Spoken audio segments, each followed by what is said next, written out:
submarines were a constant danger. Well, the first thing you have to do is wear your life jackets all the time. We had to go right to a station. It went on endlessly. I think it was 16 days. Yeah, one time there was a commotion. I don't remember much about it, but I think there was a suspected submarine. This afternoon I was on the deck when an abandoned ship drill sounded. I made for my station. The deck was crowded and a gun fired. I saw a thing that looked like a periscope, and the shells were flying all around it. Our back gun fired twice, and then our front gun fired 3 more times. Then the cruiser turned and fired a broadside. The cruiser kept banging away, and all the ships in the convoy scattered. Finally, the excitement stopped. Whatever they shot at, it was all blowed to hell. Charles Bennett, Bugler. Meanwhile, back in Kalamazoo, the intensity of the war effort increased. Civil liberties during the war suffered quite a blow because the federal government passed 2 major acts, an Espionage Act and a Seditions Act. And under them, a good many people were arrested and some thrown in jail, and their basic civil rights violated for saying things that supposedly showed a sympathy with the enemy at that time. And some very foolish things were done, for instance, such as deciding that we would no longer have sauerkraut and it would be called Liberty Cabbage. And there were a number of families that had German names, which they anglicized during the course of the war. There were many different ethnic groups that lived in Kalamazoo before World War I. One of the larger ones were German Americans.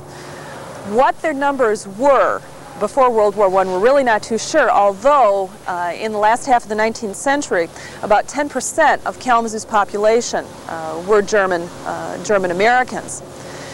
There were several businesses in downtown that were owned by Germans. In fact, the German business district was located on East Michigan between Portage and Edward Street, which is now known as the Haymarket Historic District. The names of 128 Kalamazoo men who failed to return questionnaires were handed to the police by the local draft board. Kalamazoo Gazette. Alien enemies, 14 years old, residing in the city of Kalamazoo, must register at the Central Police Station. Each registrant is required to furnish 4 unmounted photographs of himself, and 3 blank forms of affidavit must be filled out. Charles Struble, Kalamazoo Police Chief.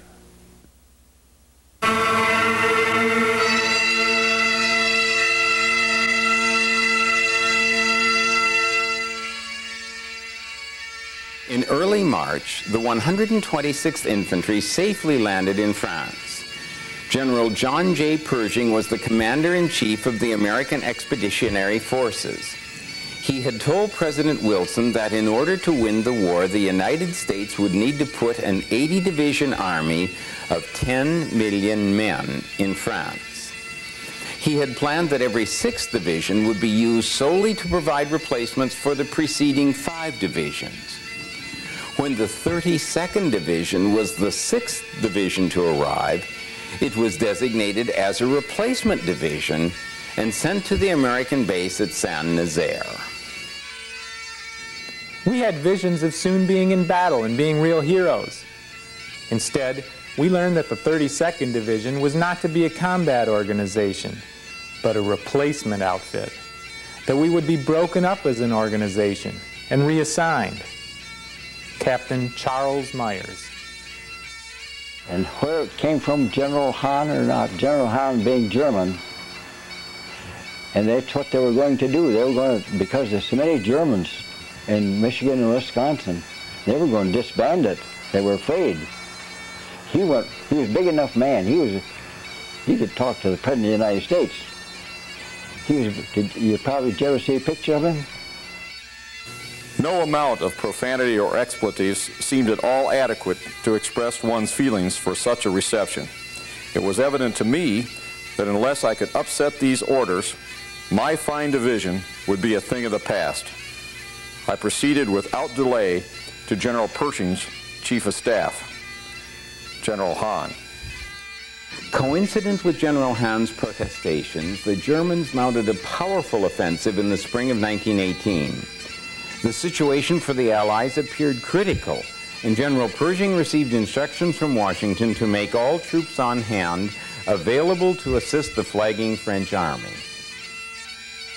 To the Commander-in-Chief, American Expeditionary Forces, very urgent. All our divisions in France to be placed immediately in the line to relieve French divisions. Infantry to be sent of the entire 6 divisions in view of the present acute needs. Newton D. Baker, Secretary of War. After about 6 weeks, the most pleasant news possible came. That General Hahn had succeeded in his efforts to have the division rated as a combat organization, and that we would leave immediately for the front. Captain Charles Myers. Right glad were all the men in the division when they heard that we were going to the front. General Hahn. Pershing has offered his services to the French for the front. That is why we got orders to be ready to move. I sure would like to fight in the world's greatest battle. Charles Bennett, bugler. We were transferred to a frontline position, and from then on we were a battle division, combat.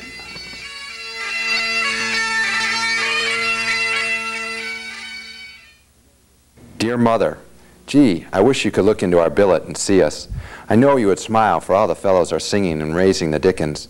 They all feel good because we got the news that we're going to move. I don't know where we're going, and I don't care, just so we get a crack at the Boche.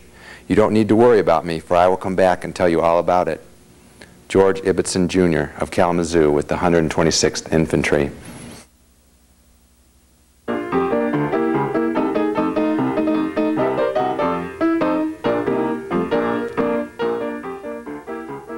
In May 1918, Colonel Joe and his 126th Infantry received orders to board trains bound for the trenches. The trains consisted of the usual springless boxcars labeled 40 ohms or 8 chevaux, 40 men or 8 horses. Captain Gonzer. We're sitting in some of the damnedest cars you ever saw. Horse cars. And by the looks of it, the horses just got out.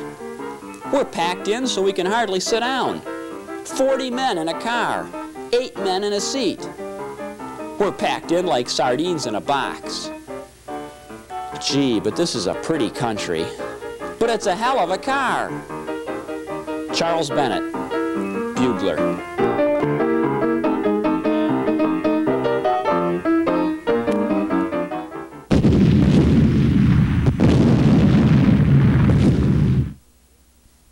They soon found that the slaughter and the decimation of the troops was so great because of the new weaponry that they had to devise other means, and the other means pretty much came to be trench warfare. And so by 1915, the end of 1915, there was a line of trenches that ran literally from the Alps all the way to the North Sea. And the trenches were incredibly complex in terms of the variety. There was front line trenches and then a whole series of connecting trenches that ran all the way back to the rear areas. Some of the trenches also had outposts that they only occupied during the daytime, and for listening posts to try to observe the enemy's activities. And by and large, the war settled down then from 1916 on to pretty largely a stalemate. The front consisted of hundreds of miles of trenches stretching from Switzerland to the English Channel. Most of these lay in France, where the German advance of 1914 had stalled. But the line stretched into Alsace, a small area of southern Germany that the French